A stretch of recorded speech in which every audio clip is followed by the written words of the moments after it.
Hey there, everybody. Hope you're doing well. Hope you're drinking water, staying active, staying healthy. I've got a bit of a different video for you today, a different style, because I thought it was time for a bit of a change-up. I want to talk a little bit about the Monster Hunter Rise demo that just recently came out, and I figured I'd do it in a little bit more of a candid format, a little bit less produced, a little more rough around the edges, but I think it'll be a little bit better this way. So this is actually a abridged version of the video. The full extended with all my thoughts will be up on my Patreon when this video comes out. So if you want to see and hear all of my thoughts, then you can go ahead and head on over to the Patreon and check that out and support the channel while you're at it. Thank you so much, and here we go. I guess I'll start off with the things that I won't be addressing in this video, because I think it might spoil the discussion when it comes time to actually talk about this game when it comes out. Things like the battle system, how the map works, the level design. The movement system is very different, but I don't want to get into any of the details of that for this video because, again, I think it'll spoil the actual discussion for when the game comes out. What I will talk about is how the demo is structured, because I think they did it very well. The way it's set up is there are two separate hunts that you could go on in the single player mode. I'll mostly be talking about the single player mode because that's what I have done so far. There are two hunts that you could go on.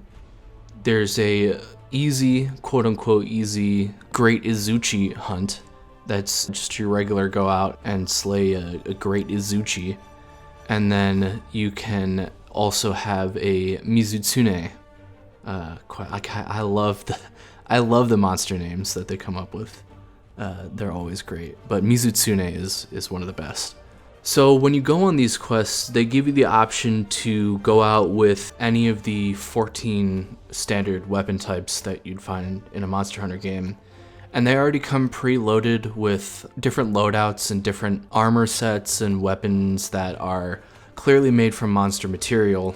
But I'm assuming they're all cosmetic. I don't think that the damage is scaled up to whatever it's going to be in-game for whatever in-game equivalent is of that armor type. It's kind of interesting to see, or kind of maybe speculate, what monster gave the parts to make that armor. But yeah, it's all standardized, I'm sure, to whatever the base level of armor is, because the Mizutsune quest is actually fairly difficult. I mean, I almost failed that quest. I fainted twice, but I was also really fiddling around with all of the new stuff that they've added.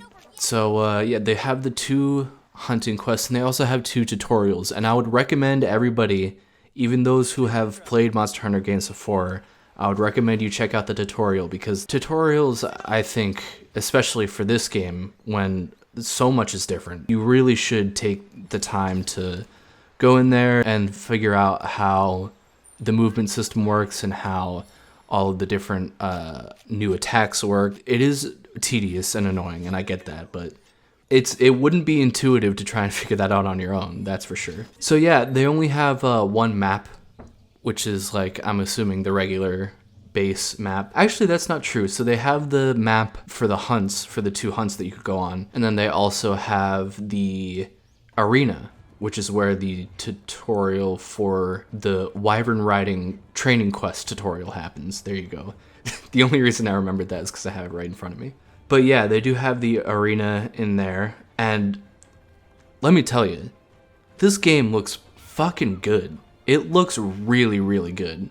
I don't know how they did it, but I couldn't have asked for a better art style and better merging of the Monster Hunter World style, which I personally think had some issues, and the Generations Ultimate style, which was clearly outdated. When you play World, you're getting so much information at once. You're traveling through these little corridors, and the battle arenas aren't exactly well defined, so there's just so much visual information happening that sometimes, especially in the coral highlands, and even in the ancient forest in some places, it's just like really hard to tell what's a real battle area or not. But I don't think that's the case for Monster Hunter Rise. I didn't think that at all. I mean, quite the opposite, actually. I thought it was very well thought out and well defined.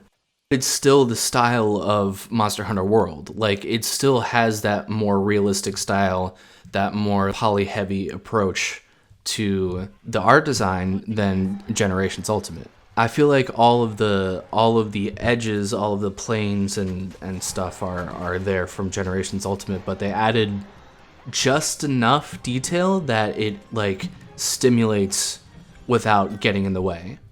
You know what I mean? Now, there is one part of the game that I don't care about spoiling at all because it is vitally important in my mind to people who may be on the fence about the game, and that is, of course, the puppies. We can't talk about this demo and not talk about the puppies. My information for you, I got the deets. I got the down low on the puppy controls, all right? The puppies, you ride them like horses, right? And they handle like Mario Kart. You can drift with a puppy. You're riding a puppy and then you drift like Mario Kart and then you get a boost. It's like, I literally couldn't have asked for a fucking better way to implement riding a giant dog. You ride a giant dog and then you drift and boost, just like in Mario Kart. Are you guys? It remains to be seen if there's going to be any sort of story going on. You know, I'm not opposed to any story at all. Monster Hunter World, I actually liked their implementation of a story, but I think the best way to go about it, and this shows my bias and I'm putting my nostalgia glasses on, but I really like the way that Monster Hunter 3 implemented the story because it did a good job of making a plausible disconnection between the single player and multiplayer aspects of the game, because in the single player game you're on a remote, deserted island. You're helping out a village. None of the people there really know how to hunt, so you're filling a need for the village, which is why you're doing hunts, and also you get money for the hunts so you could buy things and upgrade things. It's a very simplistic reason for you to be doing what you're doing, and that's really all that you need. You don't need this big elder dragon hunt. You don't need these things are going extinct.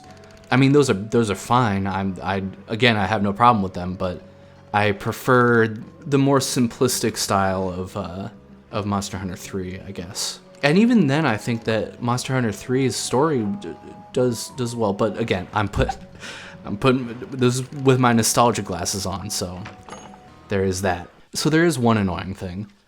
The characters have voice acting, like your character has voice acting, and it happens every single time your character takes an action. Every single action that you do, your character has to say something.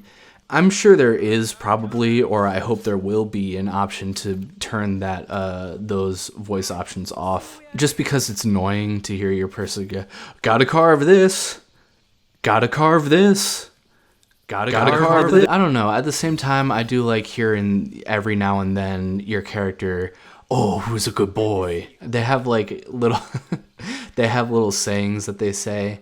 It could grow on me, but I think, especially for carving, picking up items, and just like stuff that you do more regularly, one right after another, it's just like, you don't need to be doing that. It would be like if every time you use the little wire bugs, they said something. That would just be like extremely excessive. I wish that there will be an option to kind of tone that down a little bit. Another thing about this game is the heads-up display, especially in the tutorials. I don't think this is going to be a problem for the main game, but for the demo specifically, it's a bit of a problem where they just like ratchet stuff up on the screen. They'll like put a bunch of useless or redundant information up on the screen when you're already like in the middle of doing what they tell you to do. It's just too big.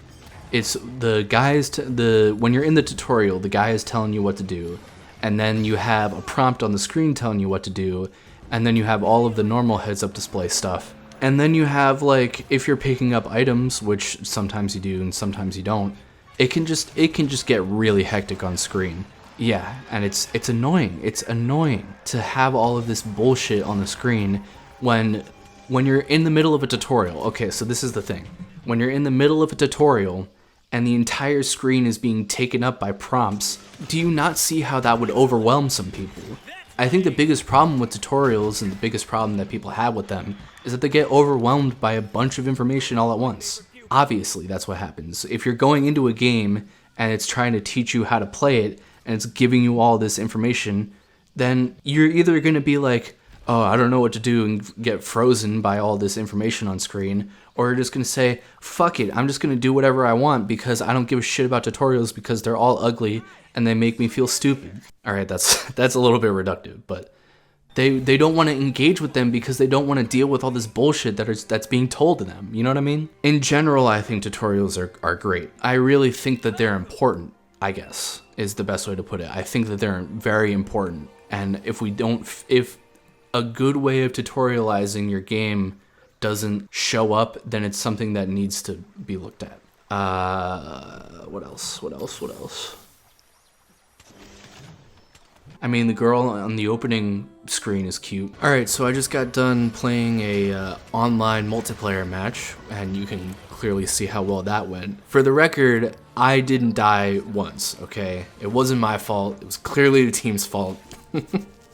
I'm just kidding. It's fine. Honestly, we probably might have run out of time because the Mizutsune is really tanky, and the weapons that they give you are very clearly low-level gear disguised as whatever the coolest looking thing is that they got. But it wasn't all a loss because we did kill a Raytheon, or Raytheon, I don't know how people pronounce that. And I did get to see some parts of the map that I didn't see in the single player mode. So that was cool.